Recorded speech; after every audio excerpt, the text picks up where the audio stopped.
नाज़रीन, आलमे दीन साईं मोहम्मद उमर दीन सूंदरे जो अॼु टीजे जी तक़रीब आहे।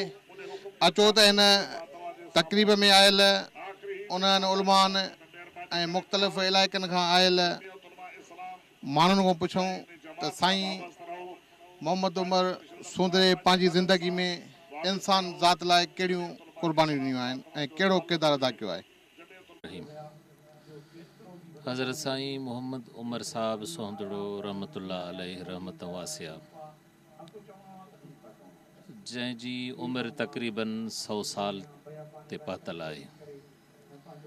साईं पंहिंजी ज़िंदगी जी इब्तिदाई तालीम में गुज़ारी। तालीम हासिल करण खां पोइ साईं पंहिंजो मदरसो खोलियो। मदरसे में पूरी ज़िंदगी तालीम ॾींदा रहिया। साईं जो वास्तो हज़रत साईं वॾनि हाले जी शरीफ़ वारा हमादुल्ला रहमतुल्लाह अलैहि साईं जी तस्बीयत उन्हनि सां हुई ऐं ज़ियारत साईं जी साईं वॾनि ताज महमूद अमरुटी रहमतुल्लाह अलैहि जी बि थी। ऐं उनखां पोइ साईं ख़लीफ़ा अहमदीन रहमतुल्लाह अलैहि सां बि साईं जो ताल्लुक़ु रखियो। पूरी ज़िंदगी बुज़ुर्गनि सां ऐं उनखां अलावा सियासी मैदान ते जमीयत उलमाए इस्लाम जे प्लेटफार्म ते साईं जो वॾो फ़र्ज़ंदो जेको असांजे तालके जो ज़िम्मेदार वियो मौलाना ताज महमूद मरहूम रहमतुल्लाह अलैहि। ऐं साईं मोहम्मद उमर साहब पूरी ज़िंदगी जमीयत उलमाए इस्लाम सां रहियो। जमीयत उलमाए इस्लाम जे प्लेटफार्म ते पूरी ज़िंदगी ख़िदमत कयईं। आख़िरी चंद घड़ियूं जेके साईं हिन महिल इंतिहाई कमज़ोर हुया, पंहिंजे जान पंहिंजे उज़वनि खे चोरे न पिया सघनि। 2018 जी इलेक्शन में इन हालत में साईं जन पंहिंजे फ़र्ज़ंदनि खे चयो त मूंखे पंहिंजे मुर्शिद जो ख़्वाब में हुकुम थियो आहे साईं हमादुल्ला रहमतुल्लाह अलैहि जो तव्हां वञी वर्क कयो जमीयत जी। ऐं इन 198 ते मां उमेदवार हुउमि। मां अञा घरां उथी मदरसे न पातुमि त मूंखे अॻे कॉल थी साईं जे फ़र्ज़ंदनि चयो त साईं तव्हांजे मदरसे में पातो आहे, वर्क जे लाइ आयो आहे। ऐं साईं जी हालत इहा आई जो उनखे हथ सां गाॾी खां लाहे खट ते सुम्हारियूं पिया, खट खां खणी गाॾी ते रखूं पिया। साईं चयो त मां आयो आहियां वर्क जे लाइ। साईं जी असां नाज़ुक हालत ॾिसी असां खानपुर ते आंदोसीं। मौलाना मोहम्मद यूसुफ बिरोई जे मदरसे में 4 जमायती साईं सां मिलिया, दुआ घुराए साईं खे वापसि कयोसीं। ऐं इन हालत बीमारी जे में जेको बि माण्हू अचे पियो साईं वटि दुआ जे लाइ, साईं बिस्तरे ते पियल आहे ऐं आवाज़ बि साफ़ ज़ाहिर न पियो अचे। एॾी कमज़ोरी जी हालत में जमीयत उलमाए इस्लाम जे लाइ वर्क जी सभु खे चवंदा रहिया त हिन वक़्तु तव्हां किताब खे वोट ॾियो। उनखां अलावा हिते काफ़ी अहिड़ा उमेदवार जेके MMA जे मुक़ाबले में हुया मुख़्तलिफ़ प्लेटफार्मनि ते, ऐं छो त हे बुज़ुर्ग शख़्सियत ही सभु दुआ जे लाइ आया, जीअं उहे पहुता त उमेदवारनि खे बि साईं इहा नसीहत कई त तव्हां बि किताब खे वोट ॾियो, इस्लामी कानून जी हिमायत कयो। ऐं मूंखे यादि आहे त असां पढ़ंदा हुआसीं, मुंहिंजो वालिद साहबु, असां जॾहिं हदीस जो किताबु पढ़ूं पिया त साईं मोहम्मद उमर साहबु असांजे मस्जिद में आयो। साईं उथी बुखारी शरीफ़ जे जेको क़ुर शरीफ़ खां बाद 2 नंबर ते जंहिं किताब जो शान आहे, सबक़ु छॾे साईं सां मिलिया। असांखे इहे लफ़्ज़ चयूं त हिन बुज़ुर्ग हिन शख़्स मां मूंखे हज़रत ख़लीफ़ा अहमदीन रहमतुल्लाह अलैहि जी ख़ुशबू ईंदी आहे। हे उहो सालिह नेक शख़्स आहे। पर सभ खां वधीक इहा शइ आहे त असां वटि बुज़ुर्ग वली ऐं कामिल उहो शख़्स हूंदो आहे जेको नबी जी सुन्नत जो पाबंद हूंदो आहे। उन्हनि जे फ़र्ज़ंदनि असांखे इहो अहवालु ॿुधायो त ॾंदड़ हणणु असां वटि हिकिड़ी मामूली शइ आहे, पर आहे नबी साईं जी सुन्नत। इन हालत में जो साईं हथु पंहिंजो खणी मथे ते था न थी सघनि, जॾहिं बि वुज़ू कंदा त चवंदा मूंखे अॻु में ॾंदड़ ॾियो, पर जे ॾंदड़ हिते न पियो लभे, 10-15 मिंट लेट हुई, पोइ बि वुज़ू न कंदा, चवंदा त मां सुन्नत अदा कयां पोइ वुज़ू कंदुसि। इहा उनजी सुन्नत जी पाबंदी ही। असां सम्झूं था त हिन दौर जा उहो वली कामिल हा। अलाह खां दुआ आहे त अलाह साईं उनजे पसमानदगान खे उन तरीक़े ते हलण जी तौफ़ीक़ अता फ़रमाए। तमामु इंतिहाई हिकिड़ो फ़क़ीर माण्हू हो ऐं वॾो बुज़ुर्ग माण्हू हो। पंहिंजी ज़िंदगी में पंहिंजे जमायत जे लाइ, पंहिंजे दीन जे लाइ वॾी तड़प हुई उनखे, आख़िरी ताईं पंहिंजो वॾी जमायत जी उनखे तड़प हुई ऐं सारी ज़िंदगी पंहिंजी जमायत जे वक़ुफ़ कयो ऐं दीन जे वक़ुफ़ कयो। बिस्मिल्लाह रहमान रहीम। साईं मोहम्मद उमर साहब जन जी शख़्सियत कंहिंखां वाक़ुफ़ न हुई। हर माण्हू साईं वटि दुआउनि जे लाइ ईंदा रहा। साईं का वॾा शफ़ीक़ ऐं हारिशी शरीफ़ दरगाह जा तमामु पुराणा ख़िदमतकार रहिया।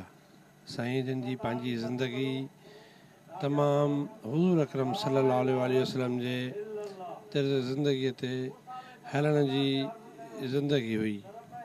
साईं जन जी शख़्सियत एतिरी त आला मक़ाम रखंदड़ हुई जे मां साईं सां तमामु घणो क्लोज़ रहियुसि। साईं मोहम्मद आलम साहब रहमतुल्लाह जन जॾहिं बीमार हुया कराची हॉस्पिटल में, तॾहिं साईं मोहम्मद उमर साहब ऐं साईं मोहम्मद याकूब साहब जन साईं सां गॾु हुया। मां साईं जन जी ज़िंदगीअ ते इहो ई चवंदुसि त साईं जन वक़्त जा हिकु ज़िंदा वली हुया। अलाह ताला साईं जन खे जन्नतुल फिरदौस में जॻह ॾे ऐं साईं जन जी जेका औलाद आहे उन्हनि खे सब्र ऐं ख़ामोशीअ जी तौफ़ीक़ अता फरमाए। ऐं सुठो इंसानु हो ऐं हुनजी उथण वेहण तमामु सुठो हुयो। सचाईअ सां ईमानदारीअ सां उथण वेहण हुननि जो तमामु शरीफ़ माण्हू हो। अलाह ताईं हुनखे जन्नत विझायूं ॾे। तमामु फ़क़ीर माण्हू हो, सचो माण्हू हो तमामु ॾाढो हिन इलाइक़े में। साईं मोहम्मद उमर अल्हम्दुलिल्लाह उनजी पूरी ज़िंदगी क़ुरान ऐं सुन्नत जे मुताबिक़ गुज़री आहे। नबी सल्लल्लाहु अलैहि वसल्लम जे सुन्नत में हमेशह पाबंद रहिया। साईं मोहम्मद उमर को कॾहिं बि शरीर जे ख़िलाफ़ असां कमु कोन ॾिठोसीं। हमेशह पंहिंजे जमात सां ईअं पेश थींदा जीअं हिकिड़ो शफ़ीक़ अबो पंहिंजे औलाद सां पेश थिए ऐं कॾहिं बि जमायत खे न विसारो।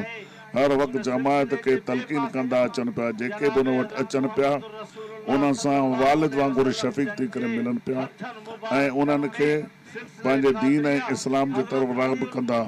पिछाड़ी ताईं बि पंहिंजे जमात खे इहा वसियत कयूं त तव्हां जंहिं क़ुरान ऐं सुन्नत जे मुताबिक़ पंहिंजी ज़िंदगी गुज़ारियो, कॾहिं इन जे ख़िलाफ़ न ॻाल्हायो।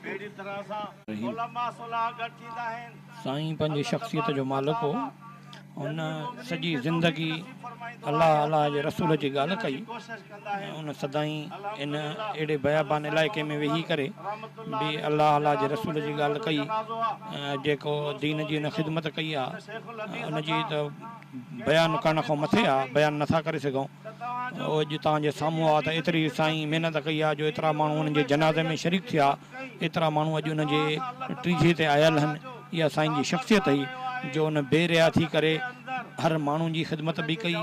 हर अलाह वारे जे अलाह जो नालो बि हर माण्हू खे हुन माण्हू ॾसियो ऐं माण्हुनि खे अलाह जो नालो ॾसींदा हुआ। ऐं इन आख़िरी पीर सन्नीअ में बि अलाह जो नालो, इल्मु क़ुरान शरीफ़ जो पढ़ाइणु ऐं अवाम सां सिधे राह ते आणण जे लाइ महिनत करणु, इहो हुनजो इंतिहाई हिकिड़ो निशानी हो। ख़ासि करे हज़रत साईं में तवाज़ो त एॾो हो, निबड़त ऐं आजी त एॾो हो जो हर माण्हूअ सां निबड़त ऐं आजी सां मिली करे उनखे दीन सम्झाईंदा हुआ, क़ुरान शरीफ़ सम्झाईंदा हुआ, ज़िक्र ॾसींदा हुआ, फ़िक्र आख़िरत ॾसींदा हुआ।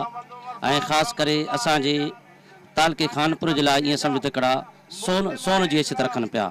सारे सिंध हुन खां फ़ाइदो वरितो, पर असांजे तालके खानपुर जे लाइ हिकिड़ा अहम शख़्स ऐं आलुल्लाह हुया। अलाह का दुआ आहे त अलाह ताला हुनखे जन्नतुल फिरदौस में जॻह अता। असांजो वालिद साहिबु साईं मोहम्मद उमर साहिबु हिकु वॾी शख़्सियत हुआ ऐं असां उनजो जेतिरो क़दुरु जेको ॾिठो असां ऐं ॿाहिरियां संगत जेको हुनजा तालुकदार हुया उन्हनि त जेको बि ॾिठो, पर असां औलाद उन्हनि जी जेको उन्हनि जो उथणु वेहणु इबादत ॾिठीसीं अल्हम्दुलिल्लाह उहा तमामु हद खां मथे हुई। असां हुनखे बयानु नथा करे सघूं एतिरे क़दुरु। अल्हम्दुलिल्लाह भाई दुनिया जो जहान फ़ानी आहे, हयाती पूरी थी वई। अॻियां जेको आहे त रस्म सां बि हलणो आहे ज़माने आधार। अलाह साईं जेको पंहिंजो क़ौम पंहिंजे रिश्तेदारनि पंहिंजनि अज़ीज़नि जेको ॿार रखियो आहे, दुआ सभिनी खां घुरऊं था अलाह ताला असांखे अॻियां हलण जी उनजे मथां अमल करण जी तौफ़ीक़ अता फरमाए।